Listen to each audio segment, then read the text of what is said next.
Muy buenos días, amigos. En esta ocasión quiero compartirles una reflexión, una inquietud, un comentario a propósito de la crisis que en los últimos meses se ha generado en la República Bolivariana de Venezuela. Digo República Bolivariana de Venezuela porque decir así o simplemente Venezuela establece el tono y establece la intención con la que vayamos a desarrollar cualquier tipo de opinión y de reflexión en torno a esta crisis que se está generando ya, como dije, hace algunos meses. He escuchado muchas veces, bastantes veces, que pocas cosas son tan fáciles como apelar o echar de mano a la obviedad, a lo evidente. Por ello, quiero sustentar o desarrollar esta reflexión respecto a Venezuela a partir del torrente de informaciones, de la totalidad de las opiniones y los comentarios y los análisis y los artículos que la crisis misma ha generado. Quiero entonces desarrollar esta inquietud de manera lineal, a la manera de una proyección cronológica, para que podamos detenernos en algunos puntos y momentos que nos permitan dar un sentido, digamos que acabado, completo, más o menos claro, entendible a esta situación por la que atraviesa la República Bolivariana de Venezuela. En tal sentido, pienso que podemos comenzar refiriendo que uno de los puntos de partida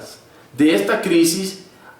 fue a propósito de que el 10 de enero el presidente Nicolás Maduro Moro se juramentó para un segundo mandato, un segundo sexenio,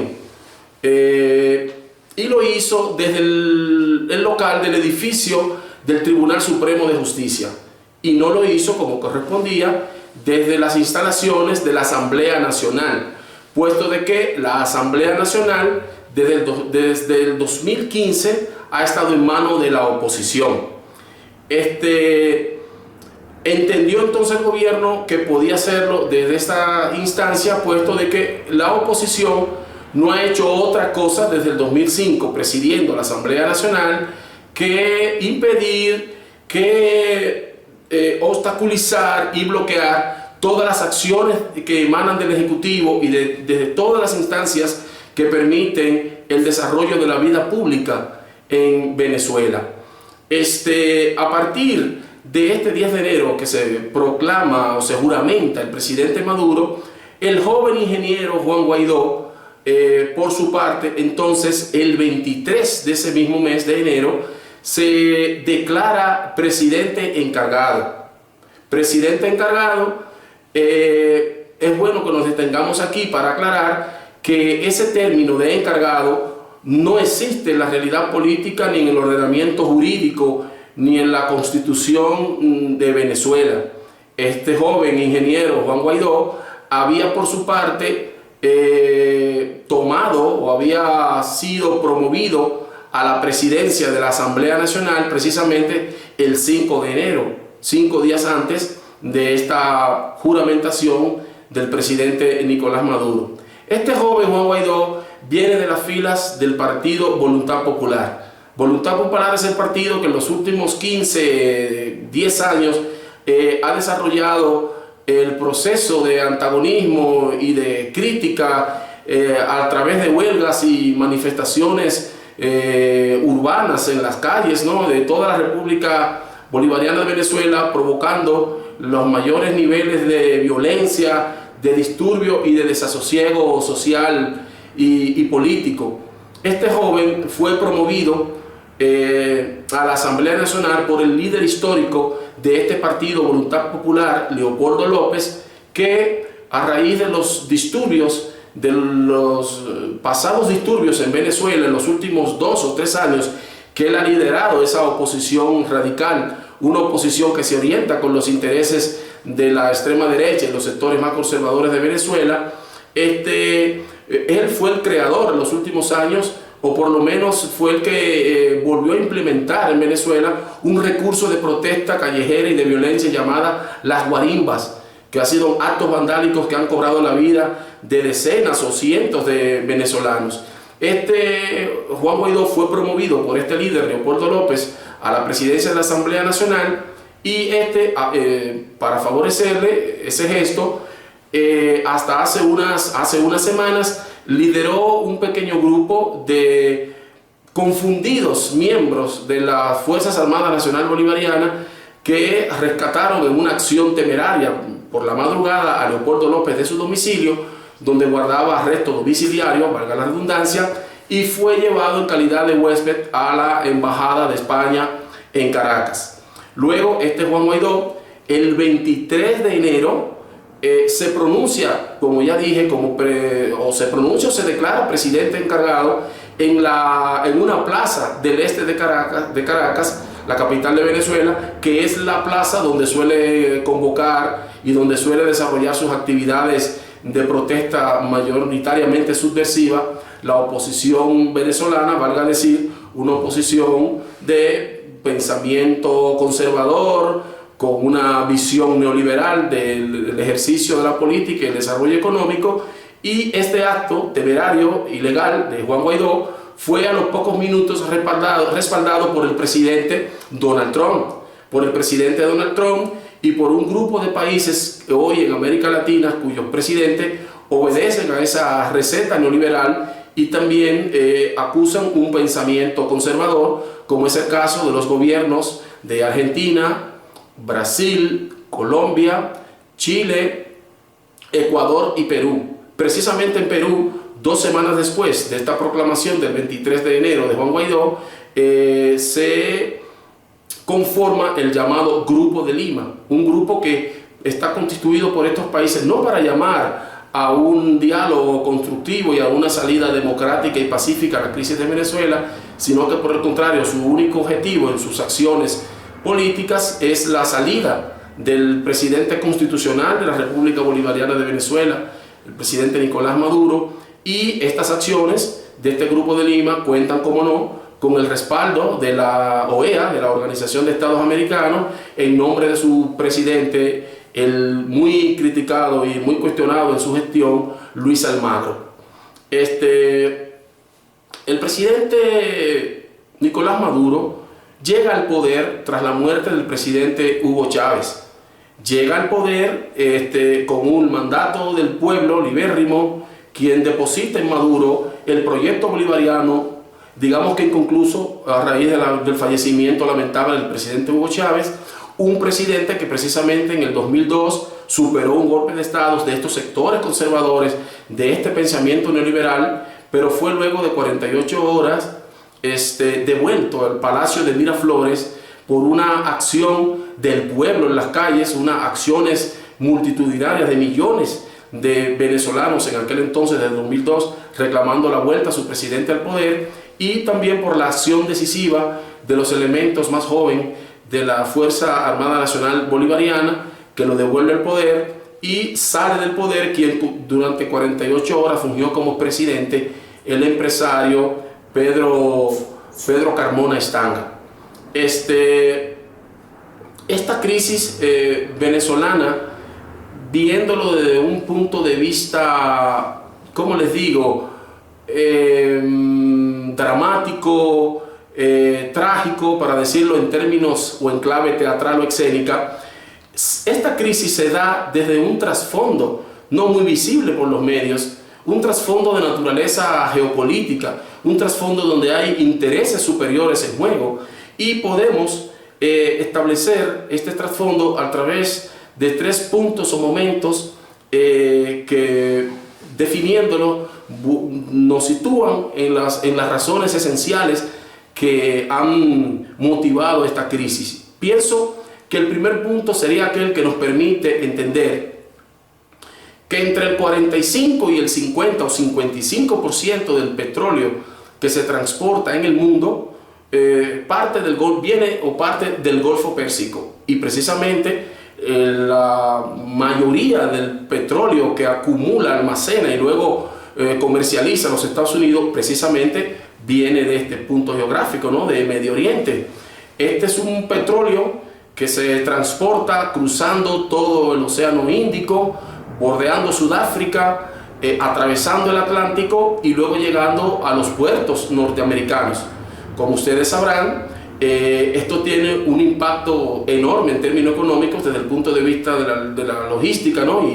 Y como ya les dije, del transporte. Los Estados Unidos necesita seguir controlando el comercio del petróleo a nivel mundial, porque hasta que haya un consenso global para buscar opciones de energías renovables o energías más amables, los Estados Unidos necesita seguir liderando el manejo, tener incidencia en toda la reserva mundial que existe. Fíjense ustedes, tanto es así que Estados Unidos no quiso firmar el protocolo de Kioto, el protocolo que llama a buscar una salida, unas alternativas con recursos amigables, con recursos ecológicos que no sigan agrediendo ni contaminando el planeta. Es entonces que cobra sentido y razón el segundo punto de este trasfondo que les comento, y es el siguiente. En la totalidad de los conflictos que hasta ahora ha generado o ha participado los Estados Unidos en el continente, como es el caso del presidente Jacobo Arbenz en 1954 en Guatemala, como es el caso del profesor Juan Bosch, sacado del poder en 1965 en la República Dominicana, cuando propuso la constitución más avanzada para la ocasión, para la época, como es el caso, digamos, con la crisis que se ha generado con el movimiento guerrillero, los sandinistas en Nicaragua, como es el caso, digamos, que la invasión a Panamá para desalojar del gobierno al general Manuel Antonio Noriega, como es el caso de la invasión a Granada, como es el caso, por ejemplo, también de Chile, el golpe de Estado que se le da en Chile al presidente Salvador Allende en 1973, y así como otras acciones que Estados Unidos ha desarrollado con aliados en la región para desestabilizar y poner a gobiernos, digámoslo así, complacientes y sometidos a los dictámenes tanto de los Estados Unidos y del llamado consenso de Washington, que fue todo aquel espacio de reflexión por teóricos, ¿no?, banqueros, intelectuales, que impusieron en América Latina hace ya 30-35 años el modelo neoliberal de la mano del Fondo Monetario Internacional y de la mano del Banco Mundial, que fueron los responsables de desarrollar esta doctrina económica para toda América Latina, que ya sabemos nosotros que ha traído más miseria, más exclusión y más pobreza que las virtudes económicas, sociales, políticas y culturales que promovía. Creo que el tercer punto sería el siguiente, o sea, el tercer punto que le da sentido a estas razones de trasfondo de esta crisis, y es el hecho de que si los Estados Unidos termina imponiendo su punto de vista y los Estados Unidos termina, digámoslo así, saliendo airoso de esta crisis política en Venezuela, esto significaría que los Estados Unidos, dos cosas: tendría el control a través de un presidente que no sea el presidente Nicolás Maduro, tendría el control de toda la reserva de la franja del Orinoco, ese río venezolano que es el tercero más caudaloso del mundo después del río Amazonas y el Congo, y es el cuarto más extenso en Sudamérica. Hoy por hoy, en la franja del río Orinoco se encuentran las reservas probadas de petróleo más grandes del mundo para los próximos 50 o 60 años, y ante esa evidencia, ante esa descomunal realidad, no hay ejercicio crítico ni vocación analítica que se sostenga. Los Estados Unidos necesitan controlar los recursos de la franja del Orinoco como la mayor reserva mundial en este momento, para seguir controlando el mundo y seguir imponiendo una visión del ejercicio económico, financiero y hasta político, cultural en el planeta. Entendemos que si los Estados Unidos termina imponiendo su visión en esta crisis, termina saliendo airoso, no van a dudar en volver a implementar aquella muy lamentable doctrina Monroe, la doctrina del político y presidente James Monroe, una política que ha sido de 2 siglos, que en aquel entonces, para definir lo que debió ser desde entonces hacia el futuro, una proyección de futuro, la relación de los Estados Unidos en América Latina, se puede resumir en una sola frase o expresión: América para los americanos. Entiendo que esta crisis venezolana es un hecho importante y fundamental de la historia contemporánea que vivimos, y como un hecho histórico y como un hecho social, como siempre ha sido, está liderado y corresponde a las acciones de hombres y de nombres. Por eso quiero permitirme compartirles los nombres que están detrás de esta estrategia, de esta iniciativa de los Estados Unidos. Bueno, quiero destacar que así como hay países que conforman el Grupo de Lima, que se alinearon con Washington en este reconocimiento apresurado y, digámoslo así, casi irresponsable a este joven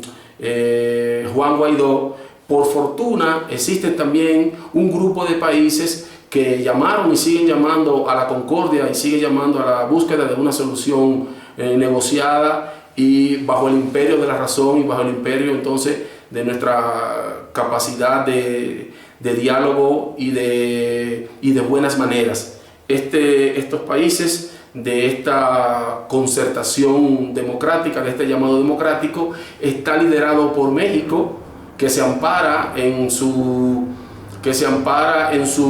doctrina Estrada, que es la doctrina que durante décadas ha orientado la política exterior de México, y ha sido secundada esta posición de México por una visión sensata por países como Cuba, Uruguay y Bolivia, que llaman al consenso. Como decía, una de las razones por las cuales hoy el panorama se ha vuelto un poco más difícil es que de esta crisis que yo les mencionaba, de la que ha provocado los Estados Unidos en América Latina, siempre se definía porque eran países de América Latina los que tomaban posesión a favor y en contra de estas jugadas y de estas acciones desequilibrantes y estas acciones tentatorias, ¿no?, contra la vida democrática en América Latina, liderado por Estados Unidos. Pero en esta ocasión, en la crisis de Venezuela, hay 2 pesos pesados, como es el caso de Rusia y China, que hoy tienen presencia en lo que Estados Unidos le ha llamado, a raíz precisamente de esta doctrina Monroe, su patio trasero, y hoy tienen presencia en América Latina porque hay intereses que preservar. Rusia y China tienen importantes proyectos de infraestructura en América Latina, y es razón por la que hoy, y a raíz de la experiencia rusa en Siria, tienen esta posición de contrapeso con respecto a los desmanes que pretende hacer los Estados Unidos en América Latina, con este ejemplo contemporáneo y actual de Venezuela. Bueno, pues les decía que de los nombres que están detrás de este proyecto desestabilizador de los Estados Unidos se encuentran el secretario de Estado Mike Pompeo, Elliot Abrams, que ha sido ahora por la Casa Blanca de Donald Trump designado como el encargado para mediar en la crisis de Venezuela. Y recordemos que este tristemente célebre Abrams estuvo involucrado en otros procesos desestabilizadores en América Latina, y es de desagradable recordación la posición que tuvo con respecto a las guerras y la invasión de Estados Unidos tanto en Afganistán como en Irak. Del mismo modo podemos encontrar también a John Bolton, que es el asesor de seguridad de la Casa Blanca, y liderado toda esta iniciativa, ¿no?, por la sinrazón y por la manera tan, digámoslo así, tan expedita y temeraria del presidente Trump de llevar su agenda política e imponerla al resto del mundo en este conflicto geopolítico estratégico que hoy libran las grandes potencias en el mundo. Y afortunadamente del lado de Venezuela podemos contar con los hombres y los nombres que también están apoyando el proceso bolivariano en esta lucha, que está muy en sintonía con la solidaridad, está muy en sintonía con la permanencia de la real democracia en nuestra región, y a favor de una convivencia entre países en un clima de fraternidad, de respeto y de tolerancia. Estos nombres que acompañan el proceso bolivariano de lucha contra esta iniciativa violenta de los Estados Unidos, estos nombres son los de Jorge Rodríguez, que es el responsable de comunicación del gobierno bolivariano. Está también Diosdado Cabello,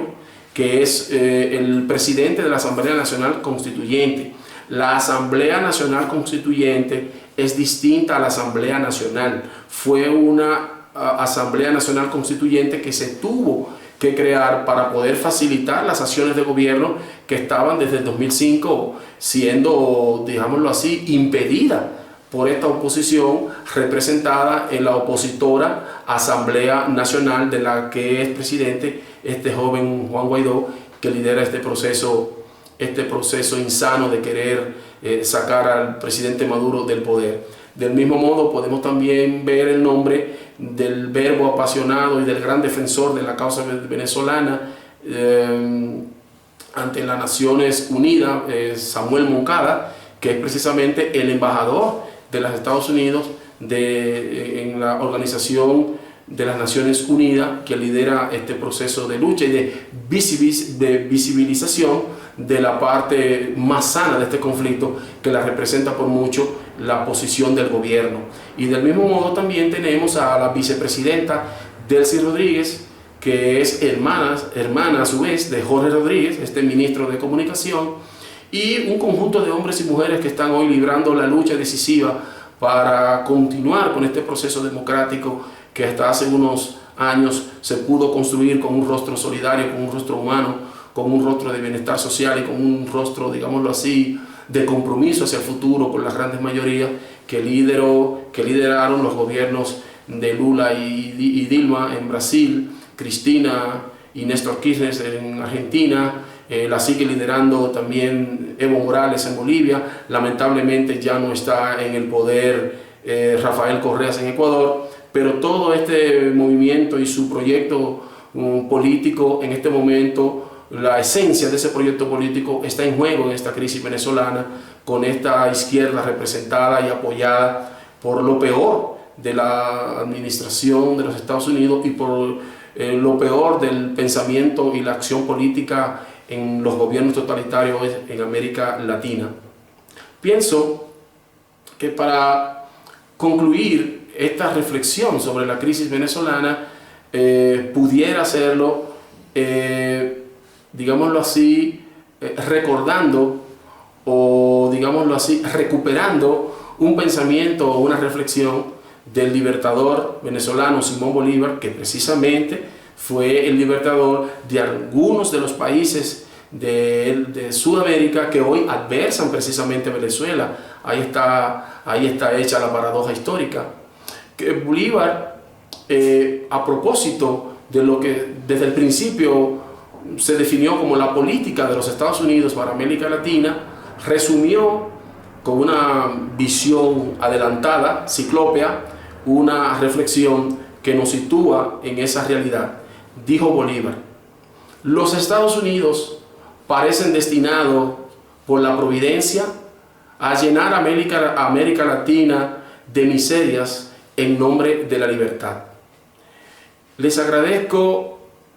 su atención, su generosidad, y estaré de nuevo con ustedes por aquí, por estos medios, cuando lo político, lo social,